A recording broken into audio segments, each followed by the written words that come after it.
안녕하세요. 아들에게 힘이 되는 응원의 마음을 전하고 싶어 사연을 보내게 되었습니다.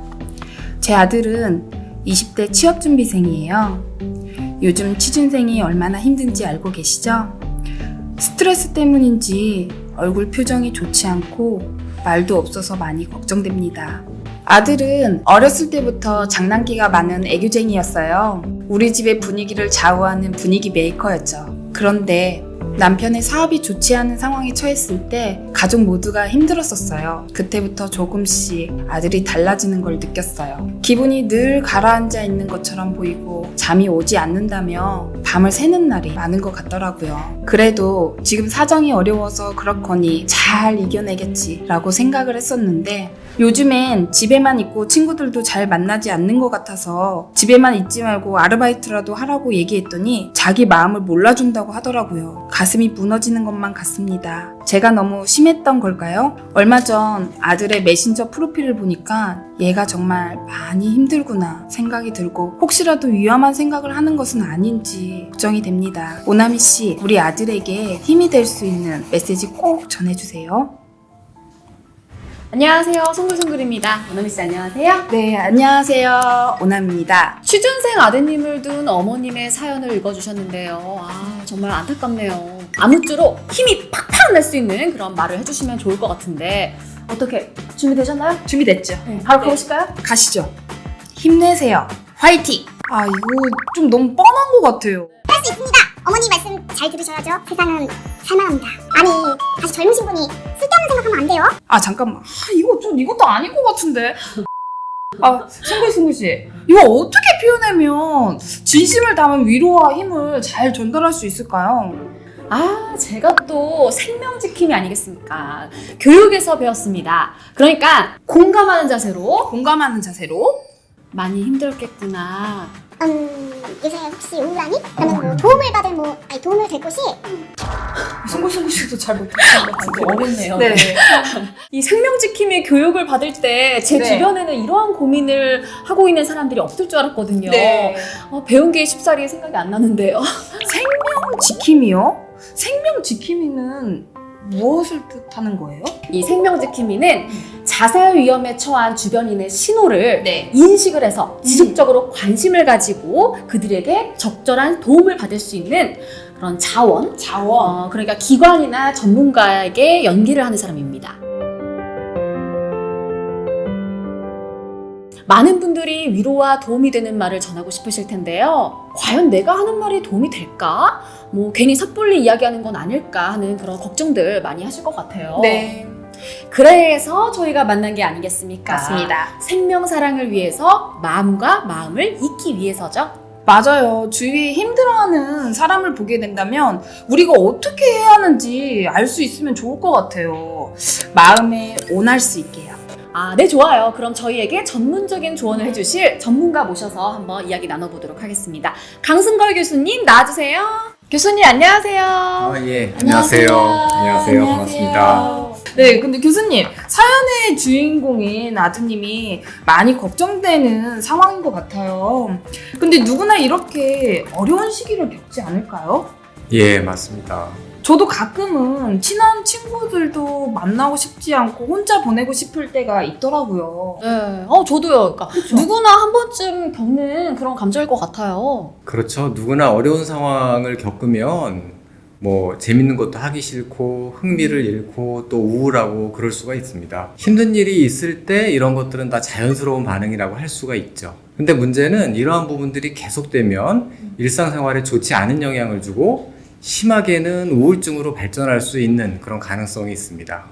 그래서 사연의 그 주인공 아드님도 우울증에 대해서 몇 가지 좀 고려를 해봐야 될 필요가 있겠습니다. 네, 우울증을 현대인의 마음의 감기라고 하잖아요.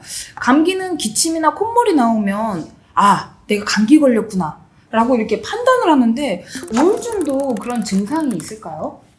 예, 우울증 증상에 대해서 좀 더 자세히 설명을 드리겠습니다. 우울증은 2주 동안 다음의 증상들이 지속되는 경우에 우리가 우울증이다 라고 진단을 하는데요. 우울감이 2주 이상 계속적으로 지속되거나 아까 말씀드렸던 것처럼 흥미나 즐거움을 잃거나 또는 체중의 변화 또 잠이 오지 않거나 너무 잠이 많이 오는 이런 어떤 수면의 변화가 있습니다. 아, 그렇군요. 다른 증상들도 제가 한번 알아봤는데요. 피로감을 느끼고 또 활력이 상실된다고 하고 또 죄책감과 더불어 주의 집중력에도 문제가 생긴다고 하네요. 이 사연 주신 분 아드님의 모습과 겹쳐지는 증상들이 조금 있는 것 같아요. 예, 또 한 가지 중요한 증상 중에 하나가 자살에 대한 생각입니다. 본인이 가치가 없는 사람이다, 뭘 잘못했다 이런 식으로 생각할 수가 있고요. 우울증의 증상들 중에 하나가 의욕이 떨어지기 때문에 주변 사람들이 게으르다, 답답하다 이런 식의 어떤 비난을 잘못할 가능성이 있습니다. 그래서 사연 주인공 어머니 아드님처럼 주변에서는 아니 뭐 아르바이트라도 좀 하지 왜 그렇게 놀고만 있니 이렇게 갈등을 유발할 수가 있는 거죠. 아, 이게 다 우울증 때문인데. 맞습니다. 이게 다 우울증 때문인데 사람들이 주변에서 이해를 안 해줘서 그러다 보니까 또 우울증은 더 심해지고 심하게는 자살에 대한 생각을 가지고 심리적으로 상당히 어려운 시기를 보낼 수가 있습니다. 또 우리나라의 자살 문제가 상당히 심각한 상황이라고 하잖아요. 우리나라 자살률이 다른 나라에 비해서 상당히 높다고 들었어요. 네, 맞습니다. 우리나라는 OECD 국가들 평균 자살률보다 상당히 높은 수준입니다. 사실 우리나라 자살률이 2014년 기점으로 조금 감소하는 그런 추이를 보이기도 했는데요. 최근에 약간 다시 높아지기는 했지만 길게 봤을 때 이런 감소 추세의 자살률을 봤을 때 자살이 막을 수 있다라는 그런 생각을 하게 되는 겁니다. 또 우리가 자살을 예방하기 위해서 노력을 하는 것이 어떤 결과를 또 보이고 있다. 이런 긍정적인 신호라고도 할 수 있을 것 같고요. 이 OECD 국가들보다 상당히 높은 자살률이라니 어느 정도인지 전혀 상상이 되지 않거든요. 그래서 준비한 게 한 해의 자살로 인해서 사망을 하는 사람의 수를 시간으로 한번 생각을 해봤는데요. 한 시간에 약 2명 정도가 자살로 인해서 사망을 한다고 합니다. 이 정도라면 우리가 영화 한 편을 보는 시간으로 봤을 때 한 서너 명이 그렇게 자살로 사망을 하는 거고요. 아, 심각하죠. 그러면 이런 심각한 상황을 어떻게 해결할 수 있을까요? 우리가 적극적으로 나서야죠. 우리가? 네. 네. 자, 그러면 지금부터 자살을 예방하기 위해서 우리가 무엇을 어떻게 해야 하는지 한번 알아보도록 하겠습니다. 죽으려는 이유가 있을 텐데 아무래도 그 문제가 해결되지 않으면 좀 어렵지 않을까요? 크게 도움을 주기는 어렵지만 옆에 있는 사람들이 계속 관심을 가져주면은 살 수 있지 않을까요?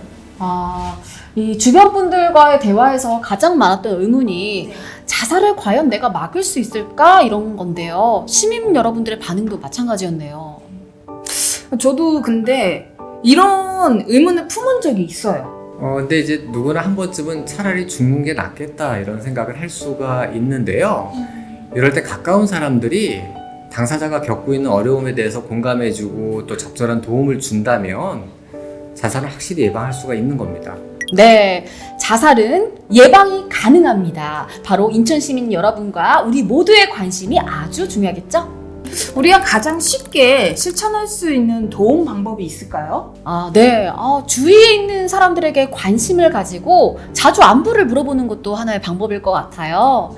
우리 모두 주위 분들에게 괜찮니? 라고 안부를 물어보는 거 한번 실천해 보시는 거 어떨까요? 오나미 씨는 안부 전하고 싶으신 분 있으실까요? 네, 저도 떠오르는 친구가 있는데요. 민호야, 괜찮니? 저도 있어요. 은하야, 잘 지내고 있어? 괜찮지? 그리고 안부를 물으시면서 평소하고는 다른 말이나 행동을 하지 않는지 좀 관심을 가지고 살펴봐야 됩니다. 그렇군요. 특히나 힘든 일을 겪고 있는 분이라면 너무 힘든 나머지 자살에 대한 생각을 혹시나 하고 있는 것은 아닌지 살펴보시는 게 중요하고요. 이것이 우리가 자살 예방을 위해서 가장 먼저 할 수 있는 첫 단계라고 하겠습니다. 네.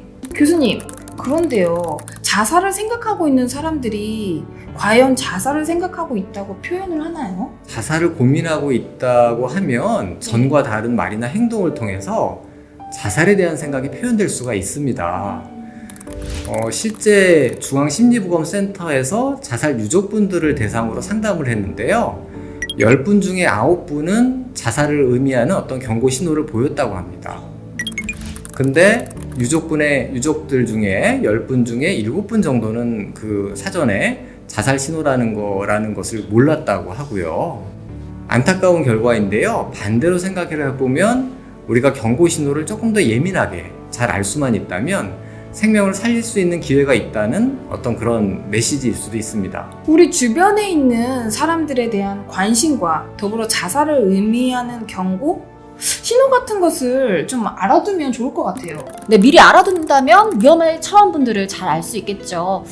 자살을 예방하기 위해서 위험 신호들 자세히 어떤 건지 살펴보겠습니다. 어떤 사람이 자살을 생각하고 있는 위험한 상황임을 잘 알 수 있는 신호는 죽고 싶다 이런 표현을 직접적으로 하거나 죽음을 암시하는 말 또는 계획에 대해서 언급을 하는 것이라고 합니다. 그리고 자신에 대해서 부정적인 표현을 하기도 하고요. 또한 자해의 흔적이나 식사장애, 수면장애, 집중력 저하 등 일상생활의 변화가 그런 게 있다면 자살 위험성이 있지는 않은지 유심히 살펴볼 필요가 있습니다. 정서적으로는 우울감이나 외로움을 느껴서 좋아하는 것에 흥미를 잃고 주로 혼자 있고 다른 사람과 대화를 하지 않는 등의 반응을 보일 수도 있다는 거죠.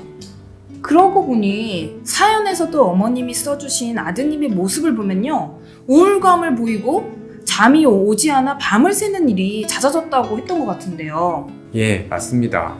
말씀하신 것처럼 평소와는 좀 확연하게 다른 행동, 이런 것들이 있다면 혹시 하고 좀 봐야 되고 주의 깊게 다른 어떤 자살에 대한 위험 신호는 없는지 좀 살펴봐야 됩니다. 저는 우울증 증상 외에도 좀 한 가지 우려되는 점을 좀 발견을 했는데요. 혹시 그 사연에서 뭔가 좀 신호로서 짐작 가는 부분이 있으세요? 혹시 SNS 프로필 메시지요? 그 자살을 의미하는 의미심장한 뜻을 담은 것 같기도 하고 아니면 또 제가 괜히 과하게 생각하는 건 아닌가 또 싶기도 하고 저는 그 네. 부분이 분명히 걱정할 만한 그런 심적인 고민이 있을 거라고 생각이 들어요. 예, 최근에는 SNS를 통해서 자살을 표현하는 경우가 좀 많아지고 있습니다. 우리가 이제 SNS에 대한 그런 자살 위험 얘기가 있을 때 이게 정말 자살을 의미하는 것인지 확인해 보는 과정이 필요합니다. 우리 주변에 자살 신호를 보이고 있는 사람을 발견을 했다면 이 부분이 정말 자살을 의미하는 것인지 확인하는 것이 또 필요하다 이런 말씀이신 거죠? 네, 그러면 확인할 수 있는 방법이 있을까요? 예, 직접적으로 자살에 대해서 당사자한테 물어보는 것이 중요합니다. 혹시 많이 힘들어 보인다고 하면 힘들어 보이는데 혹시 죽고 싶다는 생각을 하고 있는 거니? 이런 식으로요. 직접적으로요, 이렇게? 직접. 예, 직접적으로. 예를 들어 또 표정이 많이 안 좋다 그러면 너 표정이 너무 요즘 안 좋아 보이는데 차라리 죽는 게 낫겠다는 그런 생각을 하고 있니? 이런 식의 어떤 직접적인 질문을 해주시는 것이 좋습니다. 이제 주의하셔야 되는 게 물어보실 때 과거형을 사용하거나 아니면 너무 우회적으로 돌아서 물어봐서 정확한 답을 들을 수 없게 되면 안 됩니다. 예를 들면 그러면 죽고 싶다고 생각한 적이 있었니? 아니면 안 좋은 생각을 혹시 하고 있는 거 아니니? 이렇게 우회적으로 하면 안 되는 거네요?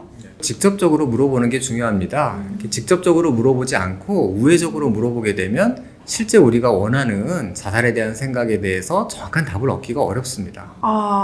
근데요, 제가 걱정되는 게 사실 자살을 생각하지도 않았는데 괜히 물어봐서 오히려 더 자살에 대한 생각을 붙이게 되는 게 아닌가 그런 생각이 들었어요. 네, 그런 걱정들 많이 하시는 부분인데요. 네. 물어보시는 분이 들어주려는 태도, 공감적인 태도로 자살에 대한 생각을 물어보시는 것은 자살을 부추기지는 않습니다. 그런 부정적인 영향보다 네. 오히려 본인이 얘기하고 싶었던 그런 어려움, 네. 그런 것들을 본인이 입 밖으로 꺼내면서 본인의 어떤 힘든 것이 좀 해소되는 기회도 되고요. 또 실제 자살에 대한 어떤 위험성을 우리가 들을 수 있는 좋은 네. 기회도 됩니다. 또 이 자살에 대한 이야기를 하는 분 입장에서는 네.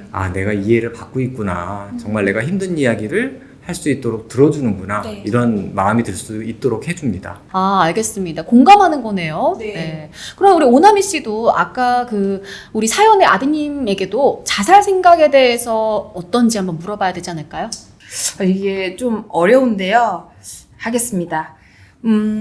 우리 사연의 아드님 프로필 메시지를 보니 걱정이 됩니다.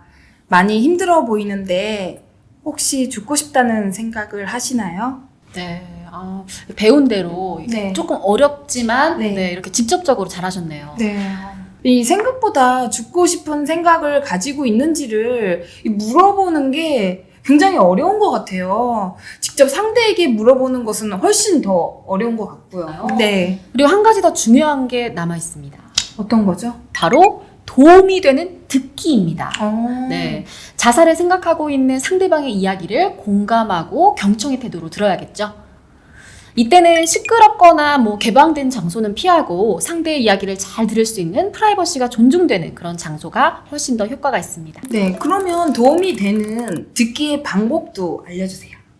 극단적으로 생각하지 마. 뭐 그런 문제로 죽을 생각을 해? 이런 거는 자살에 대해서 어떤 옳고 그름을 판단하고 뭐 맞다 틀리다 이런 식의 태도이기 때문에 좋은 그런 이야기는 아니겠고요. 예를 들면 네 얘기를 정말 듣고 나니까 걱정이 된다. 같이 얘기해보고 싶어. 내가 큰 도움이 못 되더라도 네 얘기를 좀 들어주고 싶어. 이런 식의 상대방 어려움을 경청하고 공감해주는 그런 자세가 필요합니다. 또 어떤 자살에 대해서 훈계하는 태도, 또 어떤 거를 가르치려는 태도. 이를테면 자살한다고 해결되는 건 없어. 그 정도 일은 누구나 다 경험하고 사는 거야. 그 정도 어려움은. 이런 식의 이야기보다는 내가 너의 힘든 상황을 자세히는 모르지만 이야기를 들어보니까 정말 많이 힘들었을 것 같아. 잠시 그 결정을 미루고 나아질 수 있도록 함께 방법을 찾아보자. 이런 식으로 상대방 입장에서 생각을 해봐야 됩니다. 훨씬 더 이게 위안이 되는 것 같아요. 죽을 용기로 살아라. 이런 섣부른 조언은 사실 자살을 생각하고 있는 사람의 마음을 한순간에 무너뜨릴 수 있습니다. 공감의 자세로 자살을 생각하는 이유가 무엇인지, 또 상처 입은 이유가 무엇인지 이야기를 끝까지 잘 경청한다면 큰 도움이 될 수 있겠죠. 예, 그리고 한 가지 더 말씀드리면 자살 생각을 구체적으로 갖고 있는 그런 상대와의 대화 중에 흔히 우리가 접하게 되는 고민이 비밀 보장에 대한 문제입니다. 그러니까 상대방이 비밀을 꼭 지켜줘야 된다. 이런 힘든 얘기 하는데 이런 식으로 요구를 하더라도 섣불리 비밀 보장을 약속하시면 안 됩니다. 물론 나는 네 프라이버시를 지킬 거지만 비밀을 100% 지켜줄 수는 없고 안전을 위해서 너의 어떤 안전을 도모하기 위해서 도움을 청해야 될 때는 청해야 될 수도 있다. 이런 식으로 이야기를 해주셔야 됩니다. 그리고 진짜 안전을 지켜줄 수 있는 기관에 연락하실 때 이제 그런 부분이 이제 우리가 약속을 섣불리 했을 때 걸림돌이 되기 때문에 그렇습니다. 자살을 생각하는 사람들은 스스로 도움 요청하기가 굉장히 어려울 수가 있습니다. 그렇기 때문에 주변에 자살 위험 신호를 보이고 있는 사람이 있다면 물어보기를 두려워하지 마시고 관심을 갖고 자세히 물어보시고 또 들어주셨으면 좋겠습니다. 사실 힘든 일이 있어도 누군가에게 나 힘들다고 요청하는 게 쉽지가 않아요. 그죠? 아무래도 상대방이 어떻게 생각할지 망설여질 것 같아요. 저도 가끔은 힘든 일을 혼자 참고 넘길 때가 많거든요. 그래요? 네. 오나미 씨도?